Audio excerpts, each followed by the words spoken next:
Tapi apa akan membunuh anaknya? Dikupas dan diiris, tuang kecap dan aduk. Akhirnya, taburkan telur dan rumput laut. Lezat. Namanya Ricky. Dari kecil, makanan ini adalah favoritnya, karena ibunya yang membuatnya. Sejak kecil, Ricky dan kakak perempuannya suka diam-diam mengamati ibunya. Kenapa diam-diam melihat? Kau akan tahu nanti. Di mata Ricky, ibu selalu sangat cantik, memancarkan aroma yang menarik. Kadang-kadang terlihat kesepian. Ketika ibu berbicara dengan orang-orang, dia sangat ceria, sopan santun, sangat serius saat mengobrol dengan temannya. Bicara tentang cinta dan damai, seperti seorang guru. Tapi apakah itu benar? Tidak, dia sebenarnya orang yang mudah emosi. Harga dirinya kuat, tidak mau disalahkan orang lain, tidak mau mendengarkan saran orang lain, tidak menjadi contoh yang baik untuk putranya sendiri. Ricky menjadi gemuk, bahkan perkataan ibunya kasar. Kau cuma makan tidur terus. Kau mirip babi yang suka tidur. Ricky pulang dan ingin berbagi pengalaman sekolah dengannya, malah didorong jatuh oleh ibunya. Teman sekelasnya menggambar kepala babi di bukunya. Dia depresi, tidak bisa makan. Apa kau pikir ibunya akan menghiburnya? Kalau begitu tidak usah makan. Ricky tidak nyaman dengan panas. Makan dengan tenang. Hubungan antara ibu dan ayah juga sangat buruk. Bisa dibilang, saling menyakiti.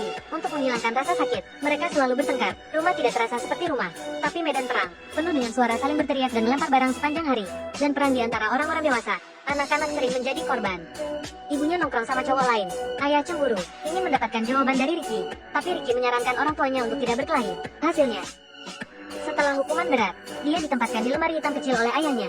Dan di mata ibu, Ricky juga menjadi pengkhianat. Tatapannya menghina. Ibu menggunakan alasan untuk membantu Ricky mencegah obesitas dan asma. Kirim Ricky ke sekolah asrama yang jauh dari rumah. Seperti yang diketahui semua orang, apa yang dia sebut sekolah asrama, padahal itu hanya sebuah tempat adopsi penampungan untuk anak-anak terlantar. Di mata ibunya, dia hanya beban. Hanya bisa makan dan tidur. Ada neneknya. Nenek meminta ibunya untuk tidak mengirim Ricky ke sana. Itu adalah tempat penampungan anak terlantar. Nenek juga mengatakan, Ricky masih sangat kecil. Favoritnya adalah ibu. Tidakkah kau tahu? Tapi ibu tidak mendengarkan. Juga mengatakan bahwa ini adalah masalah keluarga dia. Bukan urusannya. Ibu menangis ketika dia mengatakannya. Ricky diam di luar. Dengarkan semua yang terjadi di rumah. Dia bisa melihat ibunya menangis. Dia langsung masuk dan berkata, Ibu, Nenek. Selama itu menyenangkan. Aku akan pergi. Malam hari, nenek membuat kue tat telur untuk Ricky. Ricky takut makan dan jadi gemuk, karena ibu tidak suka anak gemuk. Nenek mengatakan, gula hanya sedikit, tidak akan menjadi gemuk. Ricky sangat senang. Enak sekali. Ricky mengatakan bahwa sequel bukunya telah dilukis. Nenek melihat ke depan dan berkata bahwa dia ingin melihatnya. Ricky memberitahu neneknya tentang lukisannya.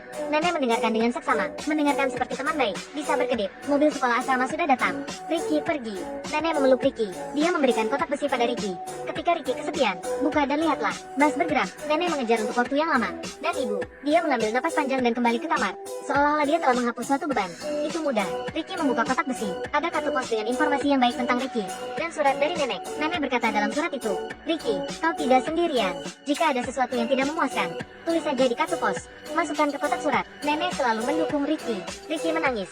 Dia sebenarnya ingin tinggal bersama ibunya. Bahkan jika ibunya memukulnya tanpa alasan, juga ingin tinggal bersama neneknya. Hanya bersama neneknya, dia bisa mendapatkan sedikit kebahagiaan di masa kecilnya. Tapi Ricky tidak bisa menahannya. Antara kebahagiaan ibunya dan kebahagiaan dirinya, Ricky memilih untuk membahagiakan ibunya. Ricky tidak tahu kesabarannya, berapa banyak kerusakan yang dia sebabkan pada dirinya sendiri. Follow, komentar. Seorang ibu memukul anak, tapi apa akan membunuh anaknya? Saya suka memukul Anda ketika saya baik-baik saja setiap hari. Memarahimu tanpa alasan. Apakah kamu masih menyukainya? Anak ini bisa. Namanya Ricky. Ibunya disebut Sarah. Sarah bermuka dua. Suka pura-pura. Sok suci setiap hari. Suka mengoceh. Untuk cinta dan kedamaian atau sesuatu. Sebenarnya, dari kecil, ibu bertengkar dengan ayah setiap hari. Ayah suka bermain-main dengan wanita lain. Ibu juga di luar, bermain-main dengan pria lain. Kemudian kedua orang itu bertengkar ketika mereka bertemu. Saat marah, ibu akan melampiaskannya ke Ricky. Ayah tidak bisa melihatnya lagi. Lalu akan memukul anaknya juga. Dipukuli ayah ibunya adalah hal biasa bagi Ricky. Akhirnya, mereka bercerai. Ricky menghela nafas lega. Akhirnya, satu orang hilang untuk memukulnya. Yang tidak diketahui Ricky adalah, setelah ibu bercerai, menjadi semakin intensif. Dia berpakaian sepanjang hari, mengobrol terus dengan temannya, pesta terus. Ricky ingin makan siang dengannya, menunda dia dan teman-temannya untuk menelepon. Hasilnya, dia ditendang jatuh, menendang Ricky. Ricky jatuh. Kemudian, masih tidak ada perubahan. Terus menelepon temannya. Selesai menelpon, Ricky dipukul lagi. Ricky bertahan seperti biasa. Dia selalu bilang tidak sakit. Tidak sakit sama sekali. Pikirannya sudah tumbuh dewasa. Bisa menjadi bumerang. Ibu dan Ricky tumbuh dewasa. Sikapnya masih sama. Ibu mencari pria yang berbeda setiap hari.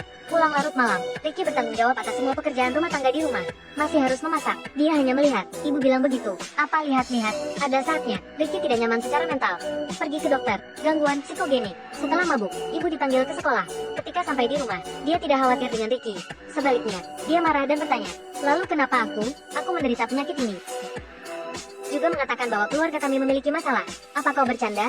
Dia merasa bahwa dia dipermalukan. Dia berpikir bahwa Ricky pasti mengatakan banyak hal buruk tentangnya. Ricky sedikit berkata, kau sebaiknya berhenti sebelum keterlaluan. Ketika pekerjaan tidak berjalan dengan baik, masih ada waktu untuk dicampakkan oleh seorang pria. Semua salahku. Tapi malah disambut dengan perlakuan seperti ini. Ibu menumpahkan semangkuk mie. Dia masih mengoceh. Benar-benar menjengkelkan. Andai saja tidak ada kau, mangkuk mie ini adalah mie panjang umur buatan Ricky yang khusus disiapkan untuk ulang tahun ibu. Dia menaruh mie di piring lagi. Tapi ibu melihat Ricky. Semakin banyak yang dipikirkan, semakin marah dia. Menamparkan Ricky. Dia masih kesal. Dia menamparkan Ricky lagi. Ditampar lagi. Bahkan mengeluarkan pisau. Menodong Ricky dengan pisau. Kata Ricky, kalau kau mau, bunuh aku. Hasilnya, dia benar-benar